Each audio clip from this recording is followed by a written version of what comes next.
Saudações na bendita paz do nosso Senhor Jesus a todos amados irmãos em Cristo Jesus. Muita alegria de estar saudando este período. Temos a mensagem 2 Coríntios, capítulo 13, versículo 13.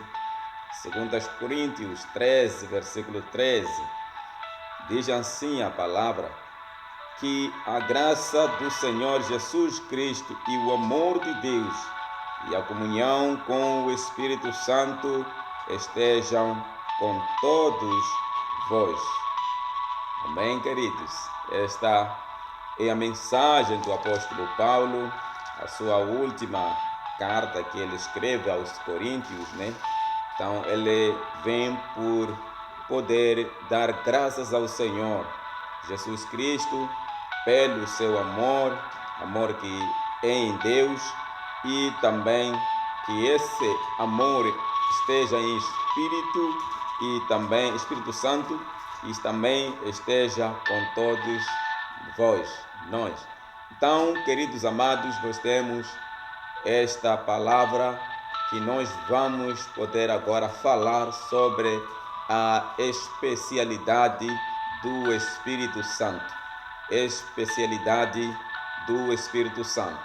Meus queridos amados, nós conhecemos que Deus, Filho e o Espírito Santo, esses três estão só em uma única substância. Então, o Espírito Santo é a terceira pessoa da comunhão de Deus, é a mesma força.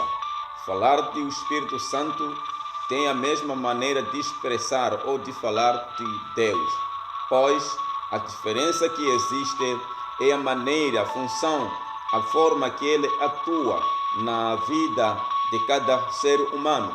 Então, o Espírito Santo tem essa especialidade de atuar na vida, no corpo do ser humano, e tem uma função mais primordial de o capacitar, dar consciência, dar ensino à vida do homem, ou melhor, despertar a capacidade do homem discernindo o bem e o mal.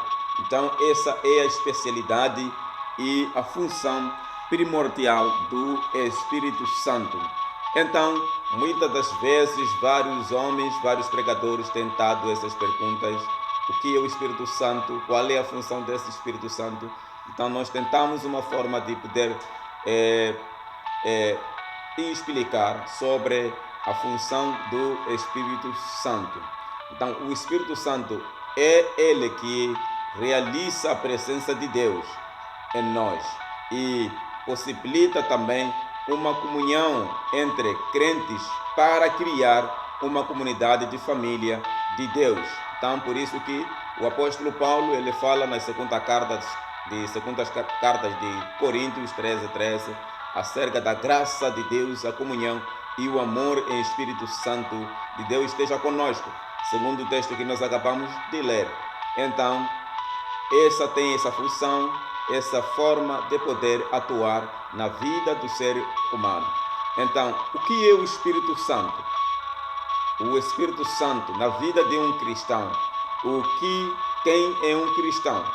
Então, um cristão é alguém que tem a vida de Deus dentro de si. É o Espírito Santo que faz com que um crente vive unido com Deus, Pai, e com Jesus Cristo, para que a natureza de Deus se manifeste na vida do crente.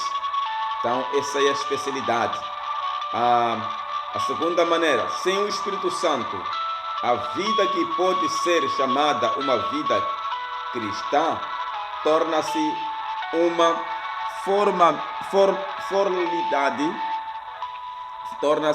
formalidade e uma tradição morta. É o Espírito também que une um crente com outros crentes. Então, sem o Espírito Santo, querido amado, o crente não tem sentido, porque o Espírito Santo tem o poder de poder unir um crente, né? O Espírito Santo tem poder de unir um crente.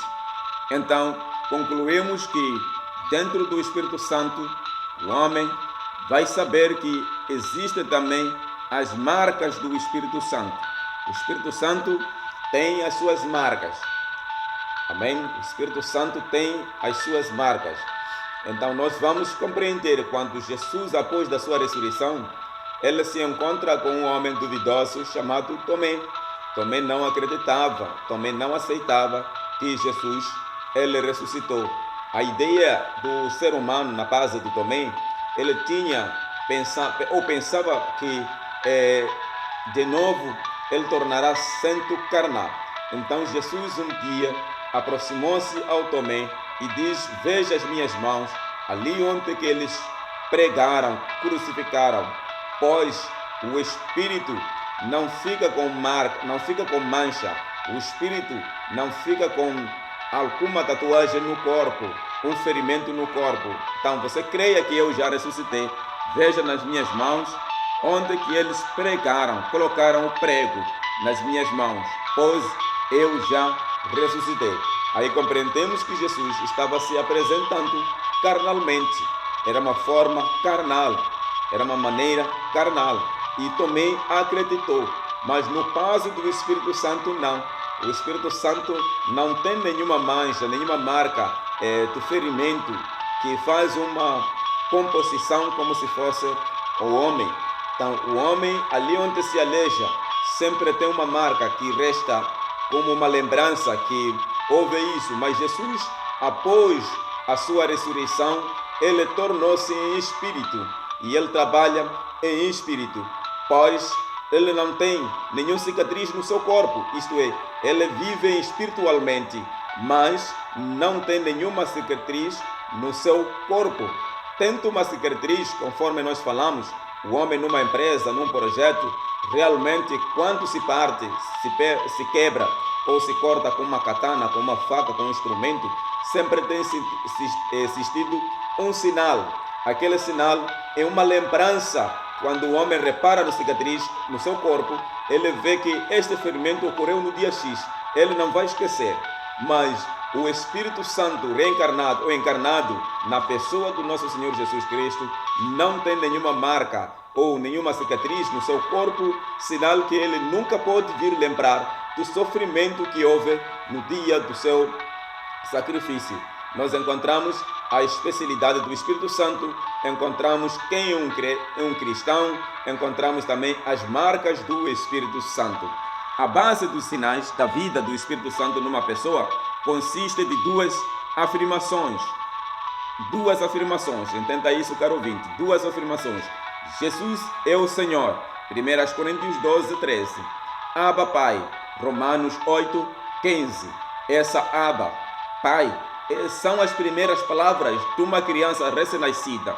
Quando uma criança nasce, o que ela aprende é Abba, Abba, Pai, papai, papai. Ela aprende. Então, todos aqueles que nasceram, que nasceram no Espírito, então tem as marcas do Espírito Santo, essa especialidade das marcas do Espírito Santo, que o crente que nasceu como uma nova criatura tem a especialidade na sua boca, no seu coração, expressar Jesus é o Senhor.